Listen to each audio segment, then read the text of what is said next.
This passage of Scripture today, this gospel reading, is just full of information and things we could preach on, all about both Jesus' sacrifice, but also the call of transformation that's involved in this.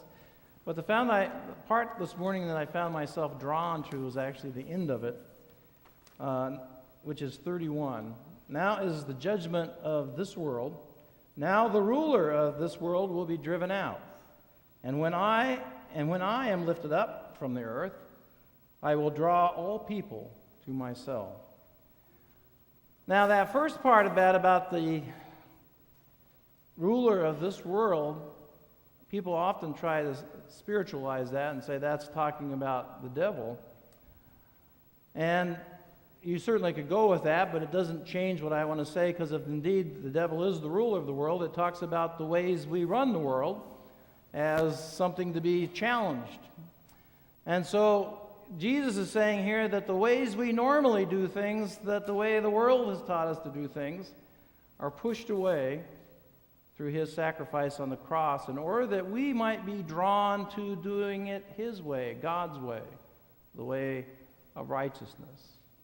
So we've got that two-sense movement of the ways of the world, the ruler of the world, the ways we've maybe even come to expect.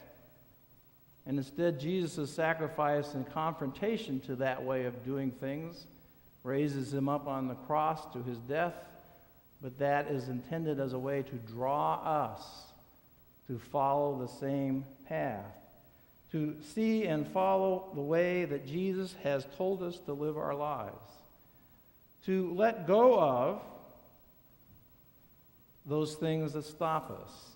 Now, I especially want to talk about not just an external way we might look at that, and especially today I want to look more internally and ask, how does the ruler of the earth, and that really however you think about the ruler of the world rather, because we're talking about the way we use worldly usually, how does the ruler of the world get in the way of your making choices for Christ, for righteousness? What's the inner piece that's going on here? What's happening with your heart? In the images of Jeremiah, which I'll talk a little bit more about, how are we looking, what has happened within us that causes us to act for the world rather than act for God? Now, we could list lots of things, excuses, prejudices that we have built up over the years that cause us to hurt other people, to think that what we need is more important than the impact it has on somebody else, or the way that we see how the world is put together is more important than how other people see that. We have all kinds of ways that we have learned, yes, even from our parents, that are destructive and hurtful, or from the community of people that we have lived in that are destructive and hurtful. I was reading, as I was looking at this sermon today, it just felt like earthly mysticism, which is Tex Sampley. Remember when he came last fall and talked to us? That's a book he talks about of some of his experiences. I've always hesitated to use his illustrations because I know I can't tell you the story the way Tex would tell the story, and I'm not going to try to. And in fact, this first story I just really want to refer to, but he talks about when he was a young man, probably in high school, so we're talking back in the 30s, I believe, or late 1920s. So ancient history for many of us, or some of you grew up in those times, perhaps, or were born in those times, perhaps. But he talks about going as a young man in high school as he was interning one summer with a man who sold insurance in his small town. And the man took him along with him to pay out a $600 life insurance. Now, remember, I said this is the 30s, so it was a $600 life insurance program for this African-American man that had passed away. And Tex recalls coming to this very poor home, and families gathered around, and as they go, so he's gathering, this insurance man's coming in the middle of probably after the funeral, people have gathered to be with the wife. And he comes in to tell her he's come to deliver his payment of $600, his payment of life insurance. But instead of giving her the full $600, he says today, and he says this in a positive way, he wants her to understand he's only thinking of her. He's going to put $300 that $600 down on a new life insurance policy for her. And just pay her $300. Well, as you might imagine, she says, well, I could use the money right now. Well, this is, I believe, Arkansas in the 1930s.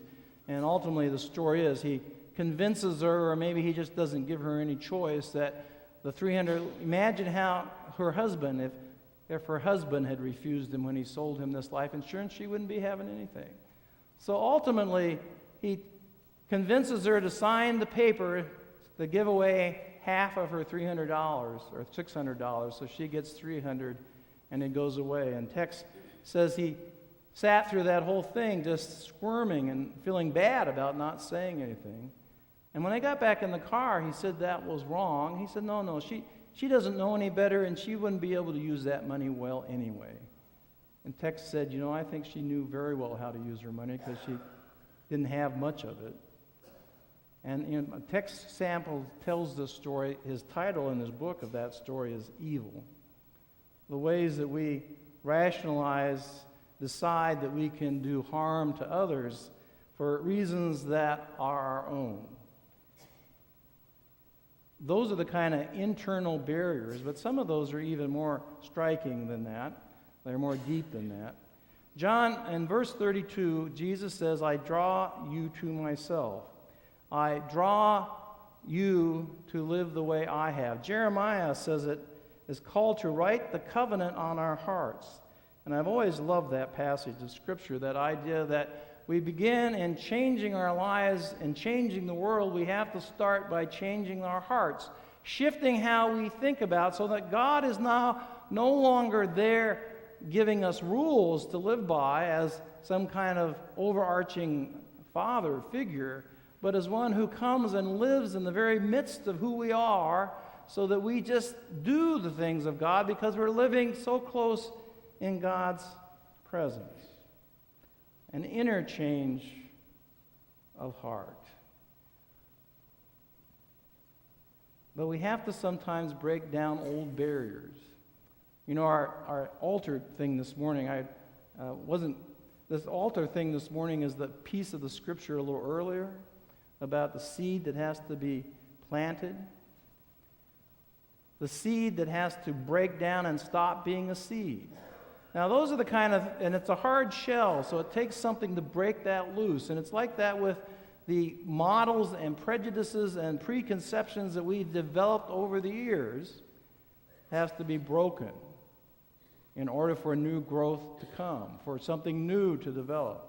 I like the hoe being up there too, because I remember sometimes we have to dig out a little bit, break up the earth, break up the ways we've always thought about doing it, the ways that we've always been taught to do things that aren't always the ways of God, in order that that inner core of truth that's in the seed, the core of Christ within us, can break forth through the outer shell that the world has wrapped around us. This other story from Tex Sample is a story he talks about also as a young man. He has a good memory for going back to being a young man because he's getting up there in years. But he talks about as a young man, he got this job while he was a college student. And he was working on a pipeline and putting out pipeline and moving very much hard labor kind of job. And he actually was there as the boss, though he didn't have a clue what he was doing because he was the college boy and frankly, because he was white. And he talks about one day he was with an African-American man who was an older worker there, had been there for years. And they were going out on this pipeline, checking it out. And when they got to their truck, they saw that the water can wasn't there. He said that often happened. They'd leave the water can in the back of the pickup, and they'd fill it up, and it wasn't there. Somebody had taken it, and he said to his co-worker, "Don't worry about it. We'll drive down the road. We'll find a place to buy something or someplace else we can get some water, get a Coke or something like that." And his co-worker went to the back of the place and rummaged around and came back with this kind of old rusty syrup can that he found. And he ran it, water in it, rinsed it out a little bit, and then filled it up and put it in the back of the pickup. And Tex was sort of, ew. But as they drove along in the day and they were doing hard work and they were in some swampy areas, and so the humidity built up and he was doing hard physical work, they never ran into a place to buy anything. And his coworker would take his syrup can and every now and then take a big chunk of water and drink it. Tex is just getting more and more dehydrated to the place he's getting a little dizzy feeling. And finally, after the day has progressed a long way, he finally turns and very reluctantly comes to that place of saying, could I have a drink of your water? And he said that he can't remember water ever tasting much better, even with the film and the rust and the other things that were in the can, because he was just so dehydrated. I'm going to read a little bit of this because I think the way he talks about this is good. I just want you to hear this. I had to have water, but I was a white boy who had never knowingly drunk from the same glass or anything else from a black person. My own racism was actively at work in my head, but I needed water more than I needed prejudicial prohibitions. Jim, would you mind if I had a drink from your can? No, sir, help yourself. And with that, he handed me the syrup can and again looked straight ahead. My hands were trembling with dehydration and overexertion as I took the can. And when I looked into the bottom of it, it had rust flakes and a heavier film, but it looked like the finest vessel of water I had ever seen. I drank, and it did not mind the grit that came with the last couple of inches of water. As I drank it, it hit me, this is the cup of salvation given for you. I had been going to church since I was about 10 years old, and my church only celebrated Holy Communion about once a month. So I was not that foreign by the practice of the Lord's Supper, and yet I so distinctly remember the sense that I was being served communion. In my stark need, Jim became a priest to me, and I felt that I was being given life, and in my very literal sense I was. The syrup can became a chalice, and that hot water, permeated with rust, compromised with grit, and topped with a greasy-looking film, became the blood of Christ. Anyone reading this should have questions about the integrity of this event. I certainly never knew Jim's feelings about what was going on. I did thank him, and I said something about how stupid I was to come off without water, and that he would go and get some before we did anything else. Or we would go and get some. But I did not know how to say anything more. I can imagine that he must have seen the irony of the arrogant white kid who thought he could work in such heat without water. I doubt that he missed the fact that a white boy still in his teens who could not typically eat or drink with him in his home was more than willing to share the same can of water when his life depended on it. I say this knowing that there were whites and blacks who ate together in the South in those spaces where those things did happen occasionally, but this had not been my experience. I have no reason to believe that Jim saw this as communion. What he thought, I will never know. In a very real sense, all I had was the reality of that syrup can. My pretensions of racial superiority were crashing on the sheer rocks of my abject need.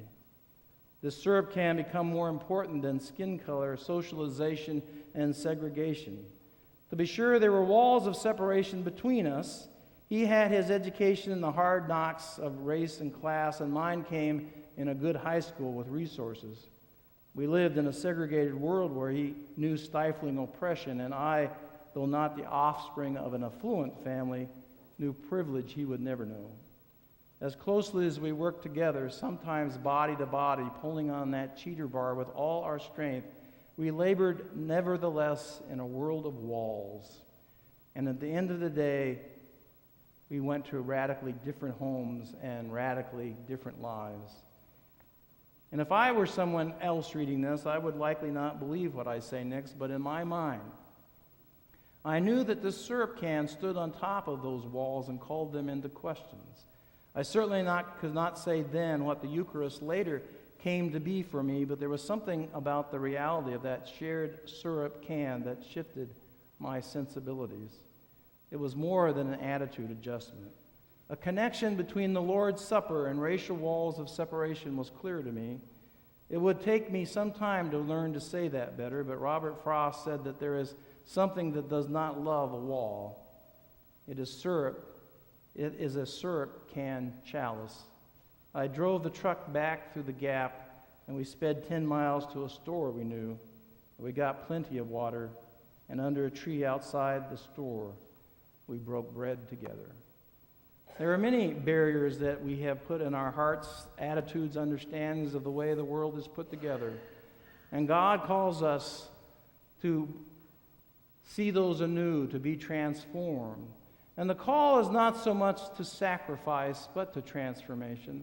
The call of God calling us to the cross with Him is not a call so much to give up something, but as to gain something through a transformation of our lives so that we no longer see in the ways of the world. We no longer let the ways of the world rule even our hearts, but we are transformed to see the way that God would guide us into the world.